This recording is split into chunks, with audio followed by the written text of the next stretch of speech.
jangankan publik, gua aja yang awalnya sempat nolak. Sempat. Loh ini ngomong apa adanya aja loh. Ya kaget ya gini. Seorang Gibran juga begitu Mas. Dia memang tidak berproses dalam proses regenerasi di Partai Golkar. Tapi dia mengikuti proses regenerasi di luar Partai Golkar. Jalur usaha, lalu yang kedua jalur beliau terpilih menjadi wali kota Solo. Dalam hati dia, lu perintah-perintahin gua, emang lu bisa apaan? Kata dia Gibran begitu. Manitir. Ya artinya macam-macam. Artinya tanya aja Pak Prabowo. Coba aja Pak Prabowo tuh coba. Pak Prabowo aja sampai dia harus bikin partai lagi. Gerindra dia baru bisa sukses. Dia aja pening dulu di Golkar tuh sampai dia. Jadi bagi saya justru dengan adanya momentum Gibran ini, saya justru ingin mendorong kepada semua anak muda untuk memanfaatkan Gibran ini sebagai salah satu alat atau sarana untuk mendorong terjadinya percepatan regenerasi kepemimpinan di Indonesia.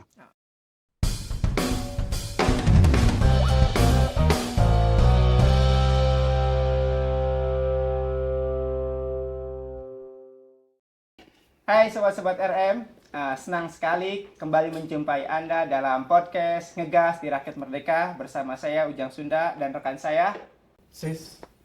Sis akhir-akhir doang. ini. Sis aja. Nama di kode di media itu. Oh Sis gitu ya. gitu tulisan. Kode alam, kan kode togel. Akhir-akhir ini politik itu semakin panas, semakin seru dan banyak kejutan-kejutan yang terjadi. Yang terbaru adalah Mas Gibran dicawapreskan oleh Koalisi Indonesia Maju dan diawali oleh deklarasi yang dilakukan oleh Partai Golkar.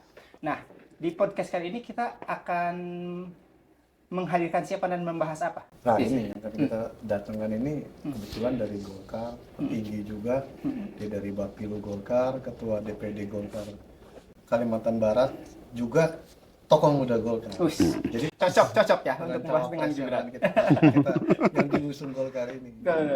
Cuma masalahnya kan banyak menarik ini bahwa sebelumnya dari Golkar bilang kan sebelum Gibran di cawapres mau digolkarkan dulu. Tapi ini belum digolkarkan tapi udah diusung dulu jadi cawapres. Jadi nggak nih ke Golkar? Nah, ini yang menarik akan kita bahas di sini. Langsung aja mungkin kita Gimana? Gimana kabarnya Bang? Baik, alhamdulillah. Bang, Sehat dan tetap semangat. kita mengucapkan selamat ulang tahun ya buat Golkar yang ke-59. Oh, makasih, alhamdulillah. Yang paling yang saat ini udah Paling senior. paling senior. Betul. Lo jatuhnya cucu ponakan. Aduh. Ya, gimana? Itu tadi Bang. Golkar partai senior yang sudah berpengalaman. Banyak tokoh-tokoh luar biasa lah di Golkar itu kan kita. Tapi tiba-tiba mengusung, paling pertama mengusung justru Gibran cawapres yang adalah bukan kader Golkar. Ini sempat mendapat kritik dari Golkar sendiri, gimana menyikapi kritikan-kritikan itu? Ya, yang pertama makasih banyak Mas ucapan ulang tahunnya ya. Alhamdulillah kita udah yang ke-59, ya mudah-mudahan 59 ini membuat Golkar semakin lebih sustain dan semakin lebih positif dan konstruktif dalam mengusung isu-isu pro tentang karya kekaryaan. Kalau doktrin kita kan di Golkar tuh karya kekaryaan Mas. Jadi kita tuh beyond dari segala-galanya tuh. Kita udah nggak lagi memperdebatkan urusan etnis, agama, lu dari mana, apa segala macam. Tapi yang paling terpenting adalah mau lu siapa, lu dari mana, yang penting karya. Kalau kita tuh kan itu dok. Nah, tapi masuk ke cerita tadi pertanyaannya Mas Sis tentang Gibran ya. Jadi gini Mas, coba kita mundur ya ke 4 periodisasi pilpres kita ya, pilwapres ya. Hampir sebetulnya wapres itu tidak mempertimbangkan faktor kompetensi dan lain sebagainya sebetulnya. Coba kita harus melihat realitas ya. Awalnya memang Golkar mencoba mengusung Pak Erlangga Hartarto. Namun memang kalau terkait wapres ini kembali lagi kita harus melihat realitas politik, keterwakilan dan mengakomodasi irisan-irisan partai di koalisi. Kita lihat di Pak Jokowi terakhir tuh ya, Pak Kiai Ma'ruf Itu kan juga nggak ada yang nyangka, nggak ada yang duga tiba-tiba Jadi, tokoh senior yang dari segi umur juga sudah relatif di atas, terus ya nggak ada yang nyangka juga waktu itu. Ya itu kan karena memang pertimbangannya kita mencari figur yang memang relatif bisa diterima oleh semua partai koalisi. Nah, begitu juga dengan kondisi sekarang, eh, pada saat Golkar sudah bersepakat atau setuju untuk masuk ke dalam koalisi, dalam hal ini Koalisi Indonesia Maju, artinya Golkar udah nggak bisa lagi berdiri sendiri sebagai partai Golkar, tapi Golkar harus sudah mulai melepas sisa badannya sebelah untuk bisa mengakomodasi aspirasi dari kepentingan semua partai-partai di koalisi. Nah, yang muncul kan ada beberapa nama, 4 nama, ada Bu Hovifah, dalam hal ini Pak Erlangga Hartarto juga, terus Mas Erick Thohir, dan terakhir Gibran. Nah, dari sebelum keputusan MK, kita sama sekali tidak mempertimbangkan Mas Gibran, karena untuk apa kita perdebatkan seorang Gibran, kita bahas seorang Gibran, tapi ternyata secara aturan kan tidak memenuhi syarat. Namun pasca keputusan MK, ya tentunya ini menjadi salah satu, ya kalau istilah sederhananya merubah konstelasi politik di Koalisi Indonesia Maju. Akhirnya yang tadi mungkin kita tidak mempertimbangkan, ya tentu wajib kita pertimbangkan, karena memang ada usulan kan dari beberapa kelompok juga, baik dari internal partai koalisi, dari kelompok-kelompok publik, dan lain sebagainya.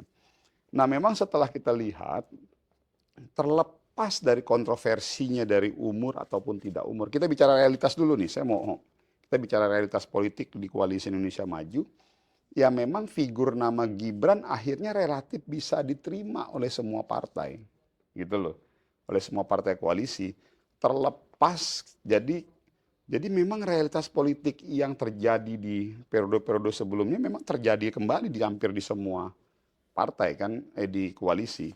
Jadi munculnya nama Gibran itu adalah sosok figur yang terlepas dari kontroversinya yang memang relatif bisa diterima oleh semua partai koalisi. Itu memang pertimbangan realitas politik yang ada. Berbeda dengan koalisinya Mas Ganjar dengan Pak Mahfud. Kalau di sana itu kan dominasi PDIP kan sangat luar biasa tinggi. Karena dari PDIP yang 20% perolehan suaranya, lalu di situ kan ada P3 yang cuma kurang lebih 4%, artinya tidak terlalu mampu. Jadi semua betul-betul decision diambil oleh PDI gitu. Namun kan kalau di Koalisi Indonesia Maju ini kan mempertimbangkan prinsip kebersamaan, karena Gerindra, Golkar kan juga, ya memang Golkar lebih tinggi tapi kan kurang lebih. Terus dari PAN juga segala macam. Jadi terus Demokrat juga di situ. Jadi artinya equality, egalitarian di koalisi ini memang lebih dikedepankan. Jadi kita mencoba untuk tidak ada yang merasa paling di depan ataupun yang ditinggal. Itu aja sih sebetulnya perbedaannya. Sebelum Golkar mencawapreskan Mas Gibran, itu kan PDIP pernah juga berusaha untuk menggait kambing Golkar, yaitu Ridwan Kamil. Katanya sudah komunikasi namun tidak diizinkan. Tetapi mengapa sebaliknya Golkar malah mengambil dari PDIP? Apakah juga Golkar sudah koordinasi dengan PDIP terkait dengan hal itu? Begini, kalau terkait Mas Ridwan Kamil, kita bukannya pada posisi yang melarang sebetulnya. Kita pada posisi yang memang sudah menyiapkan blueprint perencanaan untuk seorang Ridwan Kamil, kalau tidak maju di Gubernur Jawa Barat, maju di Gubernur DKI Jakarta. Jadi perencanaannya seperti itu. Jadi bukannya kita menolak, nggak ada sama sekali kita menolak ataupun segala macam. Kita hanya mengatakan bahwa persiapan untuk Pak Ridwan Kamil itu adalah maju di Gubernur Jawa Barat atau maju di Gubernur DKI. Nah kalau tadi misalnya dibilang bahwa kita mengambil Gibran gitu ya sebetulnya, sampai hari ini kan juga tidak ada penggolkaran terhadap seorang Mas Gibran. Karena bagi kita seseorang itu mau masuk di Golkar atau tidak mau masuk di Golkar adalah hak konstitusi seseorang. Jadi biarkan saja ini mengalir, ya kalau memang ternyata nanti Mas Gibran di akhir tertarik, memiliki kesamaan platform dengan Partai Golkar, ya kita dengan lapang dada terbuka. Tapi kalau memang ternyata Mas Gibran memiliki keputusan atau pertimbangan lain dalam langkah-langkah politiknya untuk di partai, ya itu haknya Mas Gibran. Oh, berarti belum ber-KTA nih, belum ber-KTA. Enggak ada. Jadi kita tetapi bahwasanya nanti ke depan yang namanya pasti kan gini Mas, konsekuensi logis dari kita mendukung seseorang pasti akan banyak interaksi politik antara Mas Gibran dengan Partai Golkar. Ya itu konsekuensi operasional teknis aja nanti. Jadi sampai hari ini belum. Bang, ini kan putusan MK itu kan terkait dibolehkannya usia di bawah 40 asal sudah menjadi kepala daerah atau sedang menjadi kepala daerah itu kan jadi sorotan. Ada yang setuju dan juga banyak yang protes. Gitu. Nah, di internal koalisi Indonesia Maju juga kan Gibran itu kan sempat menguat, tapi akhirnya kabarnya tarik menarik. Karena ada reaksi publik yang juga nggak terlalu ini dengan putusan MK itu. Ini kan akhirnya Prabowo Gibran ini kan masih mengambang, tapi tiba-tiba Golkar lah yang berani pasang badan. Paling pertama partai yang secara resmi mengumumkan Gibran cawapresnya. Ini nggak takut dikecam publiknya. Jadi saya mau ngomong begini, saya harus berani ngomong apa adanya. Jangankan publik, gua aja yang awalnya sempat nolak. Sempat. Loh ini ngomong apa adanya aja loh. Ya kaget ya gini loh. Ini kan sesuatu yang tidak biasa mungkin gitu kan. Tiba-tiba ada anak muda muncul, ya namanya respon alamiah setiap orang itu pasti akan begitu. Merespon sesuatu yang tidak biasa terjadi. Ini kan pertama kali dalam sejarah politik election ya di Indonesia pasca 98 masuk di era reformasi ini pengalaman yang sangat luar biasa ini. Jadi gue harus jujur bos, jangankan publiknya, saya sendiri aja sempat kaget gitu. Tetapi ada loh, kenapa tiba-tiba saya nerima kan gitu. Tapi ya setelah saya pikir-pikir, ini yang disebut namanya kehendak zaman. Jadi gini loh, saya percaya dalam politik itu kita nggak bisa mengesampingkan yang namanya kehendak zaman. Zaman ini, roda ini terus berputar, bergerak, berjalan sesuai dengan kehendak alam. Yang memang mau nggak mau kita respon. Ada kehendak zaman yang memang kita lihat. Saya lihat juga di beberapa negara-negara itu trennya itu pemimpin muda. Lalu tiba-tiba kita dihadapkan dengan sebuah realitas politik, calon wakil presiden yang notabene muda 36 tahun. Lalu saya berpikir, sebetulnya ada keuntungan yang besar. Jadi harus saya berpikir pragmatis seperti ini. Ini kesempatan kita anak muda loh. Saya pikir-pikir, saya umurnya 42 tahun Mas. 42 tahun, saya jadi berpikir loh. Ini dengan adanya Mas Gibran umur 36 tahun, berarti ke depan kita semua yang anak-anak muda sudah bisa, ini akan terjadi sebuah lompatan regenerasi yang sangat luar biasa cepat. Konsekuensinya pasti akan banyak, konsekuensi politis, konsekuensi implikasi di dunia usaha, dunia profesional korporasi. Contoh misalnya kita untuk masuk di level direktur gitu misalnya, atau di perusahaan BUMN. Mungkin di level direktur perusahaan BUMN, wah umur 40 tahun belum layak katanya gitu ya, umur 30 tahun belum layak. Tapi di negara-negara maju lainnya rata-rata udah 30-an gitu. Tapi dengan adanya Mas Gibran, saya meyakini ke depan akan terjadi sebuah percepatan lompatan regenerasi di negara kita di semua lini, bukan hanya di sektor politik, bukan hanya di dunia politik, tapi di dunia profesionalisme, di dunia birokrasi, ini akan terjadi percepatan. Nah justru setelah saya pikir-pikir kemarin, justru ini kemanfaatannya sangat luar biasa besar buat kita-kita yang muda-muda.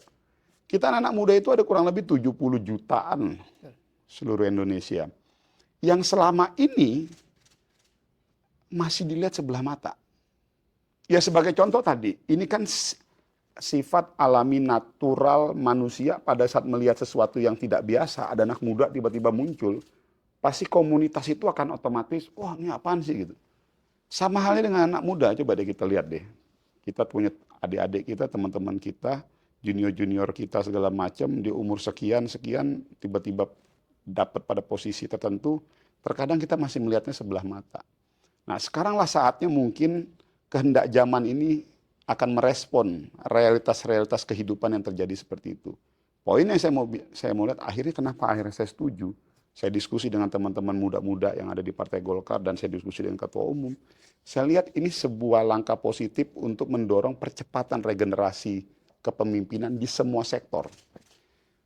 Bahwasanya ada pro dan kontra kepada seorang Gibran, bagi saya itu hal yang wajar terjadi. Saya pikir seperti itu. Kalau hitung-hitungan politiknya, apa keuntungan Gibran buat Golkar? Bagi kami begini Mas, politik itu yang paling utama adalah kita ambil dulu ide besarnya. Masalah nanti dari situ kita dapat keuntungan politik A, B, dan C itu ada implikasi dari kita menjalankan ide besarnya.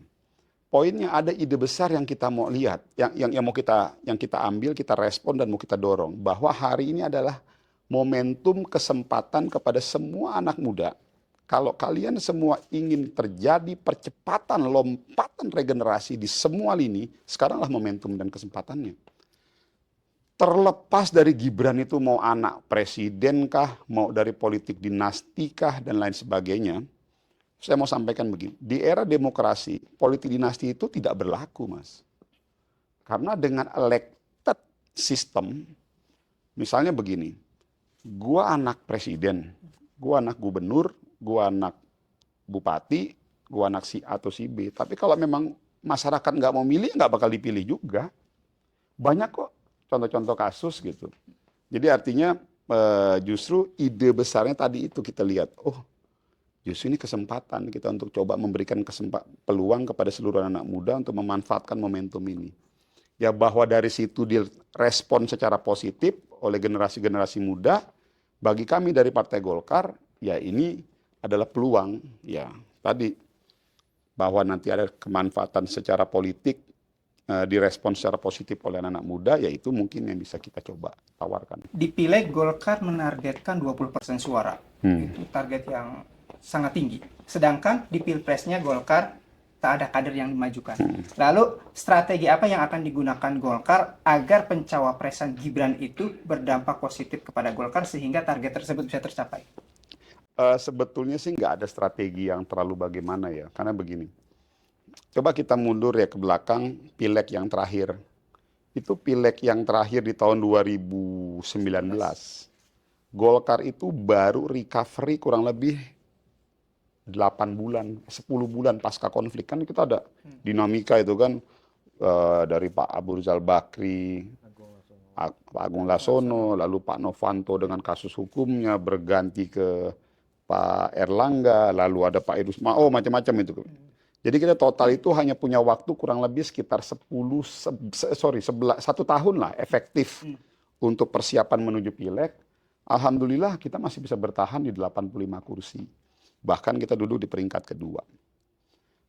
Sekarang kita hampir tidak ada dinamika yang signifikan dalam konteks dinamika konflik internal ya bahwa ada dinamika perbedaan pandangan itu wajar dalam partai kita yang sangat demokratis ini. Artinya kita meyakini bahwa dengan kondisi yang stabil seperti sekarang dan konsolidasi yang sangat luar biasa masif sudah kita bangun kurang lebih 4 tahun, terbentuk sampai tingkatan pimpinan desa, kita sih punya keyakinan insya Allah target yang tadi itu paling jelek, kita udah punya hitungan kurang lebih di 110 kursi di seluruh Indonesia. Jadi kalau ditanya ada strategi apa ya, tidak ada strategi yang bagaimana ya. Pertanyaan, mungkin konsekuensi dengan kita mendukung Mas Gibran, kalau tadi ternyata ini bisa dilihat, dibaca oleh masyarakat, oleh adik-adik kita yang muda-muda, sebagai salah satu peluang bagi mereka untuk memanfaatkan seorang Gibran agar ke depan terjadi percepatan regenerasi di negara kita, mungkin insya Allah kita bisa dapatkan sedikit kemanfaatan dari efek elektoral anak-anak muda ini. Saya pikir itu. Ini kan selama ini Golkar ya. Golkar dikenal partai yang regenerasi. Jenjang karir itu lama Golkar gitu kan. Dengan masuknya Gibran, tiba-tiba Gibran dicawapreskan dan kemungkinan misalkan masuk Gibran jadi kader Golkar, bahkan isunya waketum. Berarti proses Golkar tidak akan berpegang teguh lagi kepada aturan lama di mana regenerasi itu panjang. Karena memang anak-anak muda kadang-kadang nggak suka dengan yang terlalu birokrasi yang seperti itu. Golkar ke depan juga akan seperti itu. Nah begini Mas, itu yang tadi saya bilang, inilah tantangan zaman dengan sistem terbuka, open elected yang terjadi sekarang. Kalau dulu kan masih sistem tertutup tuh. Jadi akhirnya proses regenerasi internal menjadi cukup kuat dan menjadi salah satu mungkin persentase proses open recruitment dengan sistem tertutup dulu itu jauh lebih besar, misalnya 80%. Baru yang 20% kita ambil dari luar. Tapi dengan sistem terbuka seperti sekarang, Mas, sistem pemilu terbuka, kita akhirnya harus realistis untuk membuat 50-50, proses rekrutmen dari dalam dan proses rekrutmen dari luar. Yang terpenting kan pertanyaannya begini, kalau misalnya kita merekrut, menerima kader-kader yang dari luar, itu bukan kader yang instan. Artinya kader-kader yang memang dia sudah melalui proses politik elektoral di bidang mereka, di tingkatan maupun di wilayah mereka masing-masing. Sebagai contoh, Ridwan Kamil. Mas Ridwan Kamil memang dia tidak berproses di internal, proses kaderisasi internal. Tetapi dia sudah berproses dalam proses kaderisasi di luar Partai Golkar. Wali kota dan gubernur. Seorang Gibran juga begitu, Mas. Dia memang tidak berproses dalam proses regenerasi di Partai Golkar. Tapi dia mengikuti proses regenerasi di luar Partai Golkar. Jalur usaha, lalu yang kedua jalur beliau terpilih menjadi wali kota Solo. Itu loh, jadi yang mau saya sampaikan, kita juga banyak di beberapa daerah-daerah kita membuka ruang. Tapi yang terpenting seluruh kader-kader yang masuk melalui proses rekrutmen dari luar partai itu melalui proses regenerasi di luar partai. Di daerah mereka masing-masing. Bang, ini berandai-andai. Pak JK 2004 maju Pilpres bersama Pak SBY. Waktu itu polemik, ada dapat sanksi, dipecat. Akhirnya Pak JK justru malah jadi pemenang kan? Dengan Pak SBY. Setelah itu malah Pak JK jadi ketua umum Golkar. Berandai-andai jangan-jangan Gibran nih menang nih. Apa Pak Prabowo jadi ketua umum Golkar ke depan. Saya berandai-andai seperti itu karena tadi bicara dengan Abang bahwa tantangan generasi, percepatan regenerasi, berarti ada bisa terbuka peluang seperti itu. Ya kalau tadi pertanyaannya namanya peluang itu ada aja. Tapi sepertinya kan gini, kalau kita melihat, Mas, ya, ke depan, kalau tanya ke saya, ngurusin Golkar itu lebih susah, Mas, daripada ngurusin negara. Oh iya, kalau tanya ke saya ini kan ketua partai Golkar di provinsi. Lalu sekarang ditugaskan oleh DPP Partai Golkar menjadi ketua Badan Pemenangan Pemilu Pilpres untuk Pak Prabowo dan Mas Gibran. Pengalaman saya aja ya, saya jadi ketua Golkar di Kalimantan Barat. Itu lebih pening, Mas, daripada jadi gubernur. Kalau gubernur kita punya infrastruktur pemerintahan, itu jelas sistemnya kan.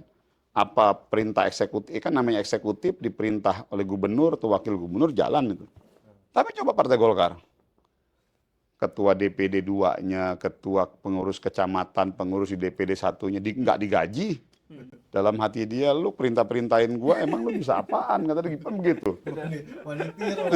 Ya artinya macam-macam. Artinya ikatan di Partai Golkar tidak bisa dibangun dengan hanya sekedar ikatan pragmatis materi saja. Nah itu loh. Sama halnya dengan ketua umum kami. Itu memimpin ke Partai Golkar itu, jadi ketua umum Partai Golkar seluruh Indonesia. Ada 500-an pengurus kabupaten kota, 38 ketua provinsi, pengurus Golkar dengan macam-macam lah sekali latar belakangnya kayak begitu. Coba tanya Pak Erlangga, lebih enak jadi Menko Perekonomian dia daripada jadi ketua umum Partai Golkar gitu. Jadi kalau saya sih ngelihatnya, saya nggak yakin.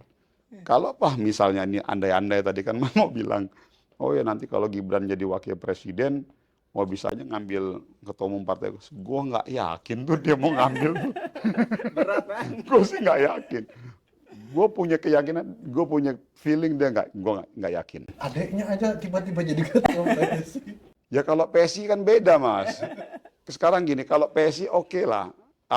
PSI ya secara badan hukum sama, dia partai. Tapi kompleksitasnya beda. Tanya aja Pak Prabowo. Coba aja Pak Prabowo tuh coba. Pak Prabowo aja sampai dia harus bikin partai lagi. Gerindra dia baru bisa sukses.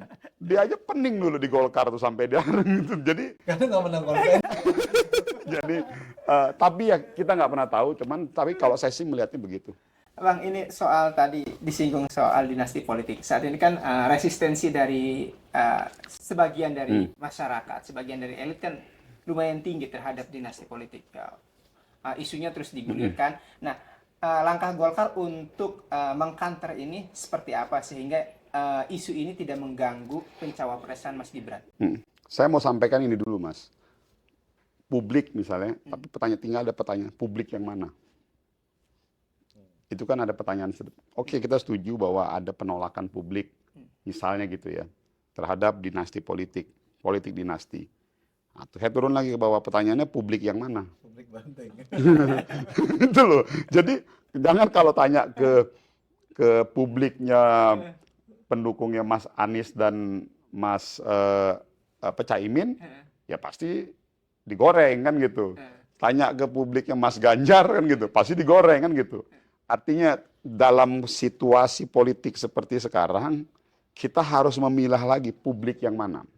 Itu pertanyaan. Karena sebagian juga pada saat saya petakan juga banyak juga yang responnya positif.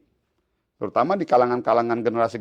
Saya sampai sekarang, saya ini kan latar belakang saya mantan presiden mahasiswa Trisakti. Jadi sampai sekarang saya masih ngebina tuh teman-teman, anak-anak BEM-BEM kampus. Ada yang pro, ada yang kontra juga. Tetapi yang pro juga lumayan banyak. Bukan dalam konteks ininya, tapi dalam melihat tadi peluang. Mereka melihat peluang ada percepatan regenerasi. Nah, lalu saya sekarang masuk ke politik dinasti. Saya mau bilang begini, Mas. Kita harus turun ke bawah ya, di level kabupaten kota. Banyak, Mas. Bapaknya bupati, lalu anaknya maju, gantiin bapaknya terpilih. Bapaknya bupati, suaminya bupati, dia dorong istrinya terpilih. Dan itu hampir terjadi bukan hanya di daerah tertentu, tapi hampir terjadi di semua daerah. Mana gubernur, bapaknya gubernur, anaknya maju, terpilih. Jadi artinya contoh-contoh kasus-kasus itu banyak terjadi di Indonesia ini.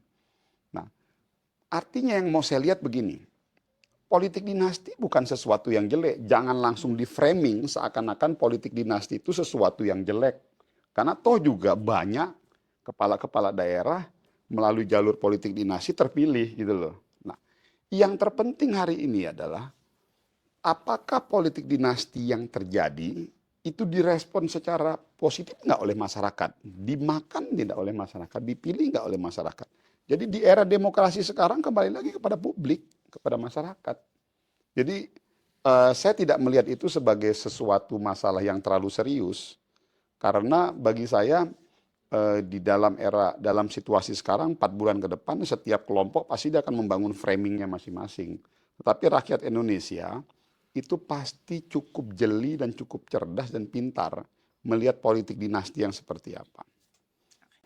Bang, ini obrolan kita seru banget nih Bang, tapi karena keterbatasan waktu, ini sebelum yang terakhir ada kuis Bang. Oke. Kuis jawab cepat, tapi nggak ada hadiahnya. Hanya jawab cepat aja. Ada 5 pertanyaan, Abang silakan pilih salah satu. Setiap pertanyaan pilih salah satu. Oke, pertama, menang pilpres atau menang pileg? Dua-duanya dong. Dua-duanya. Nggak, jangan. Paling aman. Lo enggak ya, masa gue harus, ya boleh dong gue pakai ini. Oke, kedua, 1 putaran, 2 putaran. 1 putaran. 1 putaran, luar biasa nih, yakin ya. Anggota DPR atau gubernur? Anggota DPR. Anggota DPR, oke. Dinasti politik atau demokrasi? Gimana? Dinasti politik atau demokrasi? Dinasti politik yang melalui proses demokrasi. Ada lagi ya. Ketiga, kader atau non kader? Kader ataupun non kader tidak terlalu masalah, yang penting bisa memberikan kontribusi positif buat bangsa negara. Oke, Sobat RM, itulah obrolan kami dengan Ketua Bapilu Partai Golkar, Mas Maman Abdurrahman. Semoga obrolan ini memberikan hasanah kita terhadap dunia politik kita. Oke, sistem Pak. Ya, terima kasih semua untuk Sobat Rakyat Merdeka yang sampai hari ini setia menyaksikan acara kami. Jangan lupa like and subscribe untuk mendukung kami. Dan terakhir, salam Rakyat Merdeka. Salam. Gue nggak boleh nambahin. Oh ya, terakhir dari Boleh. Ya gini, bagi saya setiap orang ya, saya mau coba merespon secara utuh ya. Artinya jangan sampai narasi politik dinasti jadi terkesannya itu membuat semua pihak kayak menjadi oh gue dilahirkan dari bapak ini kayaknya jadi kayak sial banget nasib gue gitu. Ini kan kesannya kan jadi kayak begitu. Jadi Jadi seakan-akan anak presiden iya, gitu ya. seakan-akan kalau gue anak pejabat, seakan-akan gue kayak salah gitu loh. Tapi bagi saya justru dengan adanya momentum Gibran ini, saya justru ingin mendorong kepada semua anak-anak muda untuk memanfaatkan Gibran ini sebagai salah satu alat atau sarana untuk mendorong terjadinya percepatan regenerasi kepemimpinan di Indonesia. Saya melihat itu. Siap. Terima kasih Abang Oke. atas kedatangannya. Sip.